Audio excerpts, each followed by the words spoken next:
Comfort rarely announces itself as a problem. It arrives quietly, wrapped in relief, routine, and the absence of immediate pressure. On the surface, life seems stable. Nothing is urgently wrong. You are not in crisis. You are not struggling to survive. And yet, something feels dull. Days blur together. Decisions are delayed. What once required effort now gets postponed without guilt. This is the dangerous calm. Not peace, but sedation. You begin to notice it in small ways. You wait for motivation before acting. You choose what feels easier over what feels right. You tell yourself there will be time later, when energy returns, when conditions improve. But that moment rarely arrives. Instead, comfort stretches, expands, and slowly becomes the reference point for every choice you make. This is not failure. It is drift. Discipline does not disappear all at once. It erodes, quietly.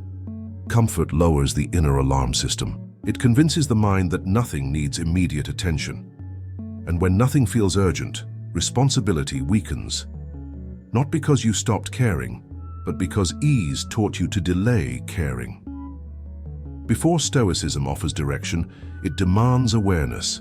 You are not losing discipline because life is hard. You are losing it because life feels safe enough to anesthetize your judgment. And unless this is seen clearly, no effort, routine, or motivation will hold. How comfort rewires decision-making. Comfort does not attack discipline directly. It changes the criteria by which decisions are made. What once mattered now competes with what feels pleasant. Effort begins to require justification. Discomfort starts to look unnecessary. And slowly, ease becomes the default measure of what is reasonable. You stop asking what is required of you and begin asking what feels tolerable today. The phrase, "I will do it later," replaces "this matters." Not because the task lost importance, but because comfort trained the mind to avoid friction whenever possible. Emotion steps in quietly, guiding decisions under the disguise of self-care and balance. This is where discipline weakens at its root. Reason no longer leads. Preference does. When faced with effort, the mind looks for relief. When faced with resistance, it negotiates. Small compromises feel harmless. Skipping one action, delaying one decision, choosing ease once. But these moments accumulate, not into disaster, but into softness of judgment. You begin to trust how you feel more than what you know to be right. This is not laziness. It is misalignment. Comfort rewards immediate emotional relief, while discipline requires clarity under tension. When emotion takes the lead, reason becomes reactive instead of directive. You do not decide anymore. You respond. And over time, this response-based living erodes self-command. The Stoics understood this danger deeply. They saw that a life ruled by comfort eventually loses direction, not because it lacks intelligence, but because it surrendered authority to impulse. Before discipline can be rebuilt, this mechanism must be exposed. Because once you see how comfort reshapes your decisions, you can no longer mistake ease for peace. The Stoic warning about pleasure and ease. The Stoics never confused comfort with peace. They understood something that modern life prefers to ignore. What feels pleasant in the moment often weakens the mind over time. Not because pleasure is evil, but because unexamined ease softens judgment. And a softened judgment cannot hold discipline. Seneca warned repeatedly that luxury does not corrupt through excess alone, but through repetition.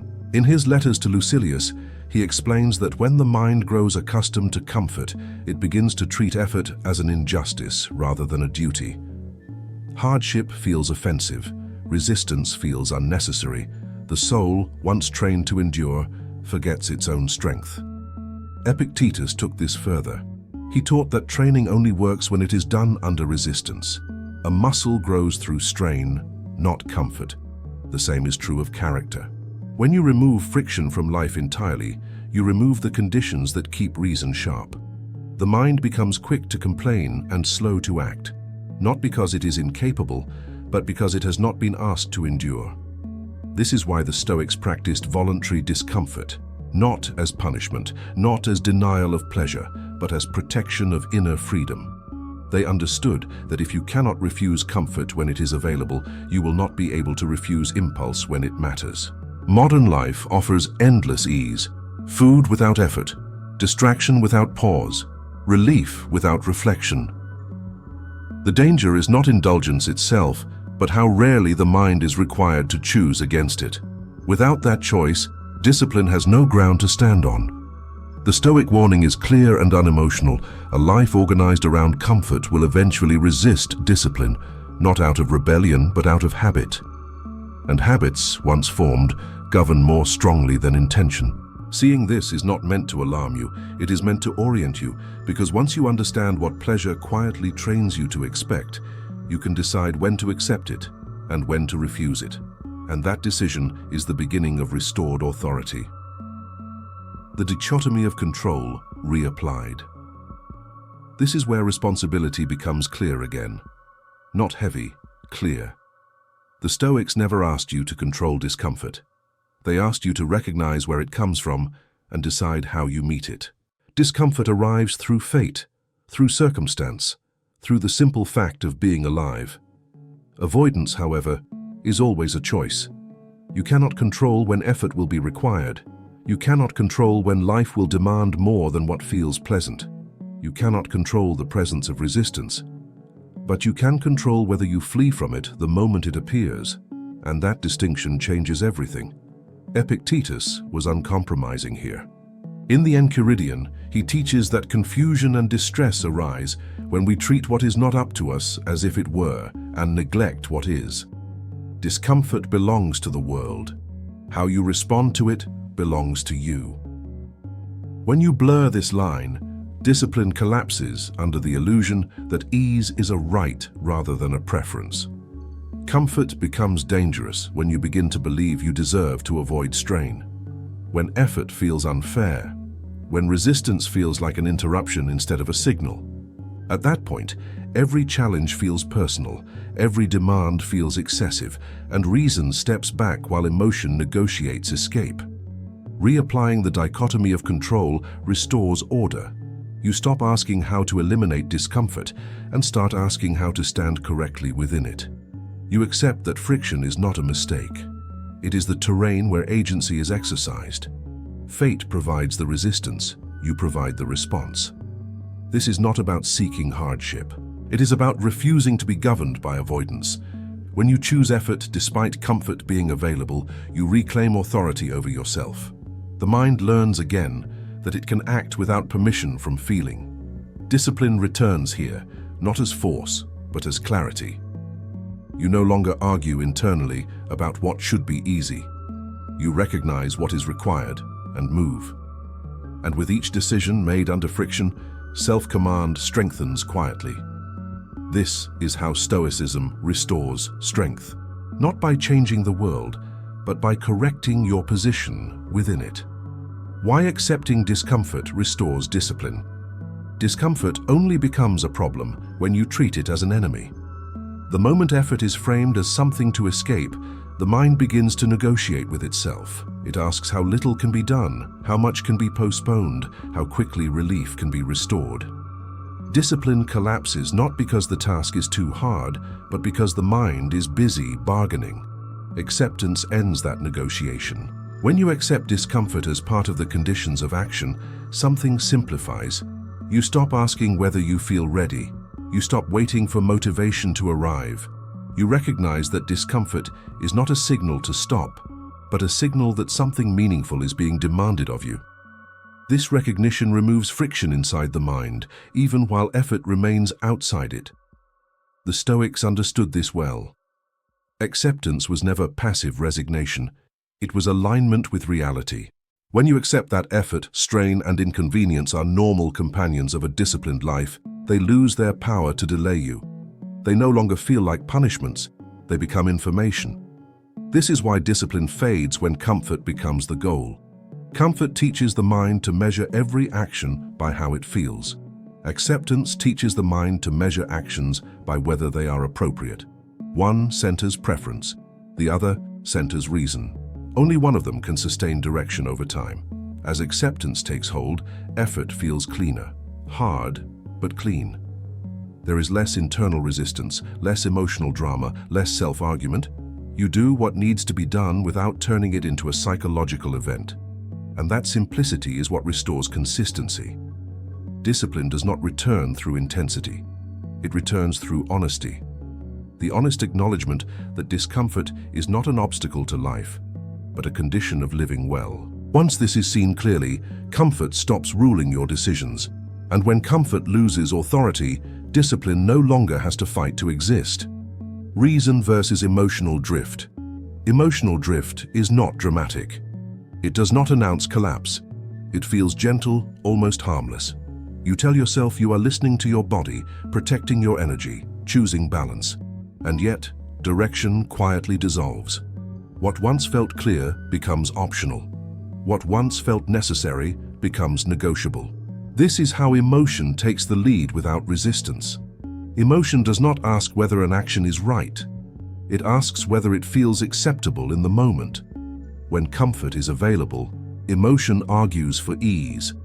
When effort appears, it reframes delay as wisdom. Reason, if not actively engaged, becomes a tool for justification rather than guidance. The Stoics trained themselves precisely for this moment. Marcus Aurelius returns again and again to the discipline of intercepting impressions before they become commands. In Meditations of Marcus Aurelius, Book 5, Paragraph 1, he reminds himself that the mind must rise to its work whether it feels inclined or not.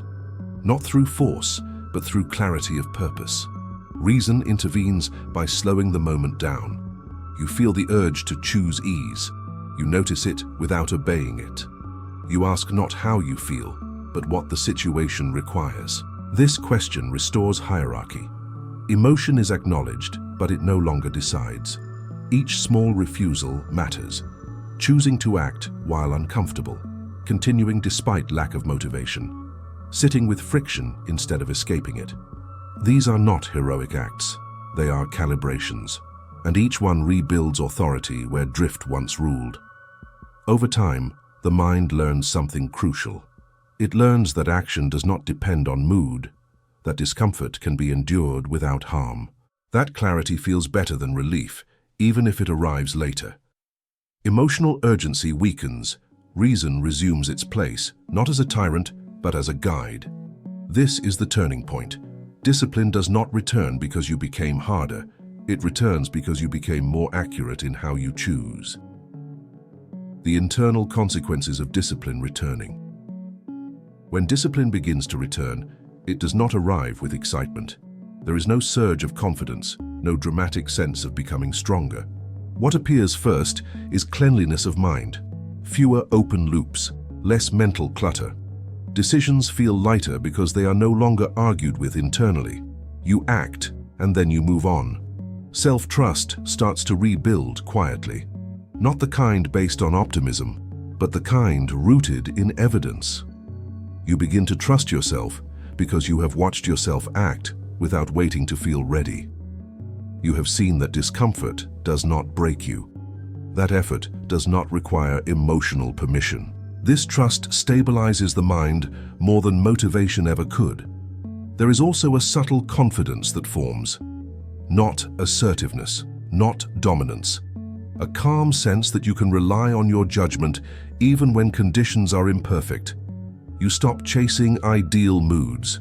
You stop postponing action until life feels aligned. You meet the moment as it is, and that consistency creates a steady inner posture. Marcus Aurelius often reflected on this internal order. In Meditations of Marcus Aurelius, Book 7, Paragraph 67, he reminds himself that a disciplined mind moves without complaint, without dramatizing effort, without adding unnecessary resistance. When action becomes simple, the mind becomes quiet. This is the real payoff. Not productivity, not achievement, but a sense of being internally organized. You are no longer pulled apart by comfort and obligation. You are no longer negotiating with yourself at every turn. Discipline feels natural because it is no longer fighting comfort. It is simply aligned with reason. This quiet order changes how you experience your days. Time feels less scattered, Effort feels purposeful, and even rest feels cleaner, because it is chosen, not used as escape. A sober invitation. You do not need to declare war on comfort. You do not need extremes, punishments, or rigid rules to prove anything to yourself.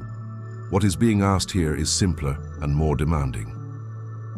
Honesty. An honest look at how often ease has been allowed to decide in your place. An honest recognition of how frequently discomfort has been treated as something to escape rather than something to meet. The invitation is quiet. Notice the next moment when comfort presents itself as the obvious choice. Notice the internal argument that follows, the subtle reasoning that says later is safer, easier, more balanced. Then pause, not to force action, but to see clearly what is happening. In that pause, reason has space to speak again. You are not required to seek hardship, but you are responsible for not fleeing from effort the moment it appears. Discomfort will come whether you invite it or not. Fate handles that part. What remains under your command is whether you allow comfort to anesthetize your judgment when it matters most. Stoicism does not promise a life without friction. It offers something more durable. A mind that does not confuse ease with peace. A discipline that does not depend on motivation. A clarity that remains steady even when comfort tempts you to drift. Carry this awareness forward, into small decisions, into ordinary moments. That is where discipline is either surrendered or preserved. And it is there, quietly, that the mind comes back under control.